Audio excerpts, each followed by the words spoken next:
El día de hoy hablaremos de los últimos 50 años de la psicología. A partir de aquí podremos encontrar muchos experimentos, los cuales analizaremos uno por uno a su tiempo, por lo que este video solo se limitará a hacer una breve historia del tiempo. Es así que resaltaré las aportaciones que a mi parecer son las más importantes o interesantes. Así que empecemos con Historia de la Psicología, parte 3.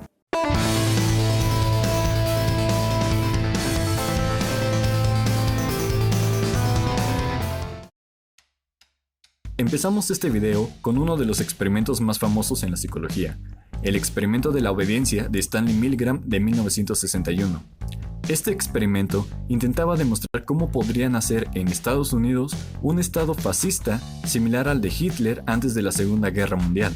Los resultados dejaron evidencia de que obligar a las personas a hacer actos inmorales o en contra de sus principios era más sencillo de lo que se creía. Una de las especialidades de la psicología tiene que ver con la muerte. La tanatología es la encargada del acompañamiento que se tiene a enfermos terminales o bien a las personas que tuvieron alguna pérdida. Aunque ya se había tomado importancia el tema de la muerte desde la antigüedad, es aquí donde veo una interesante aportación. En 1969, Elizabeth Kubler-Ross desarrolla una teoría basada en 5 etapas del duelo. Menciona que todas las personas pasan por negación, enojo, negociación, depresión y finalmente la aceptación. Sin embargo, esta teoría se ha demostrado que no cumple siempre en todas las personas y que cada persona supera las pérdidas de manera diferente. A finales de los 60, se empieza a trabajar en las teorías del apego. Lawrence Conrad observa el comportamiento al nacer de gansos y patos y se da cuenta que en estas especies siguen al primer objeto que ven moviéndose después de salir del cascarón, sin importar que sea un animal de otra especie como el humano o incluso cosas inanimadas como un balón. A este comportamiento le llamó impronta y sirvió para revelar que en algunas especies el instinto sí tiene que ver con el comportamiento. Otro experimento famoso es el de Harlow con monos rhesus, el cual separaba a monos recién nacidos de su madre y les colocaba una madre sustituta, una felpada y con forma de mono y otra totalmente mecánica pero que daba alimento. Al someter a los monos a situaciones de estrés, se dio cuenta que los monos preferían ir con la madre sustituta afelpada que con la que les daba alimento. En 1969, Bowlby empieza a trabajar con niños que no tenían contacto con sus padres, como huérfanos, hospitalizados o abandonados, y estudiaba qué efecto tenía esa privación en ellos. Como resultado de sus trabajos, nació la teoría del apego, que dice que los niños se vinculan principalmente con personas sensibles y con los que cuidan de ellos en un periodo más o menos estable entre los 6 meses y los 2 años.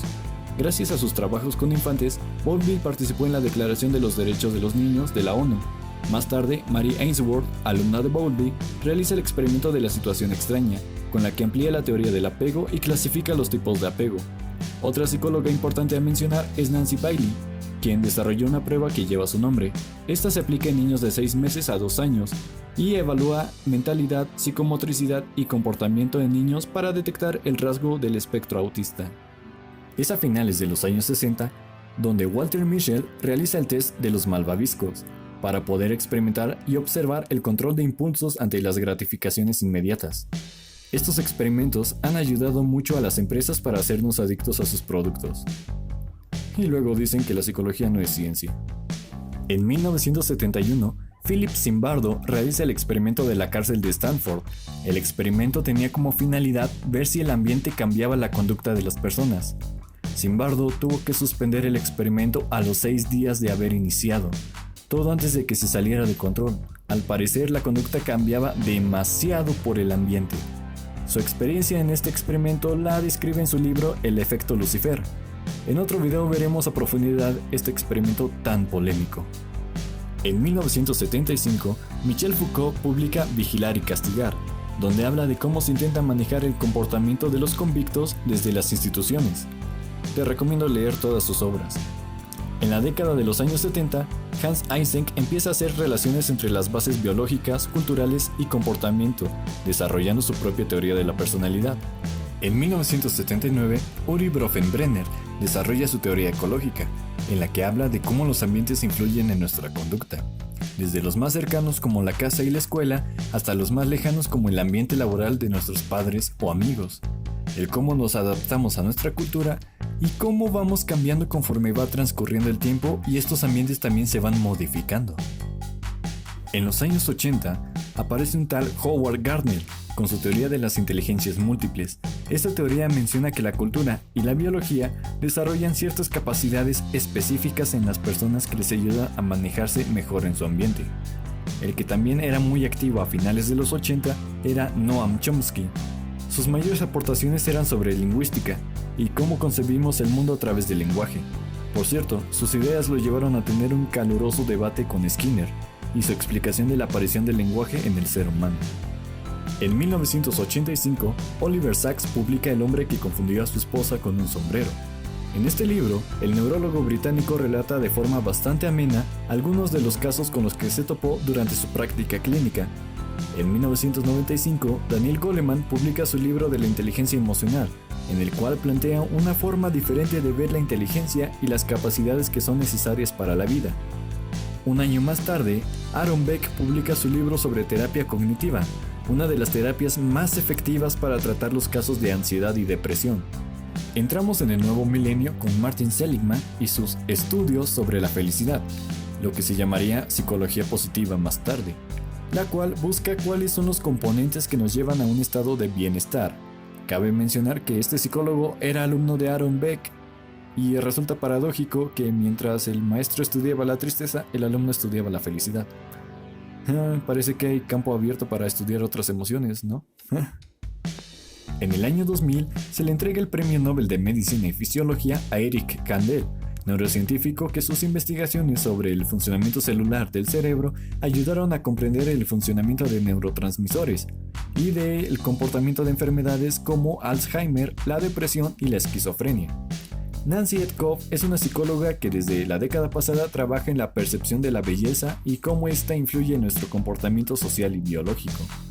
En 2006, Giacomo Rizzolatti nos habla sobre sus investigaciones de las neuronas espejo en su libro. En 2008, Gerd Girenzer publica un libro donde habla sobre nuestros instintos al momento de tomar decisiones. Richard Wiseman publica en 2009 59 segundos, que habla sobre los mitos de la industria de la autoayuda. Y en los últimos años tenemos las investigaciones de neurocientíficos como David Eagleman, Akiyoshi Kitaoka, un psicólogo experimental japonés que estudia las ilusiones visuales, Elizabeth Loftus y los estudios sobre la memoria. Dan Ariely nos da un panorama sobre las mentiras y cómo nuestros deseos influyen en nuestros actos de consumo. Algo similar menciona Daniel Kahneman sobre cómo la mayoría de nuestras decisiones son irracionales y contienen sesgos cognitivos. Ramachandran es un neurólogo que ha trabajado en las sensaciones de lo que se ha denominado como miembro fantasma. También se ha desarrollado un campo de la psicología evolutiva y uno de los mayores exponentes de este campo es Steven Pinker, que habla de cómo nuestros genes nos predisponen a ciertas conductas y además, dependiendo del cuerpo heredado, se nos pueden facilitar o dificultar algunas actividades. Paul Ekman estudia las expresiones faciales de la gente y una cosa bastante interesante que he visto en los últimos años es cómo ilusionistas y magos, como el ya mencionado Richard Wiseman, empiezan a estudiar la atención y la percepción con la cual llevan a cabo sus actos. Otro neurocientífico a destacar es Robert Sapolsky, que ha estudiado el comportamiento de primates en África, y en los humanos estudia la degeneración de neuronas y las causas del estrés. Adrian Lieberg estudia la relación entre cerebro y las experiencias religiosas y espirituales. Adele Diamond es una neurocientífica que trabaja con niños y que sus aportaciones ayudan a entender trastornos como el déficit de atención, mientras que José de Levitin estudia cómo reacciona el cerebro al escuchar música. Michelle Gazzaniga estudia a los pacientes con cerebro dividido y Miguel Nicolelis trabaja en el control de implantes conectados al cerebro. Él es uno de los responsables de la patada inicial en el Mundial de 2014 en Brasil.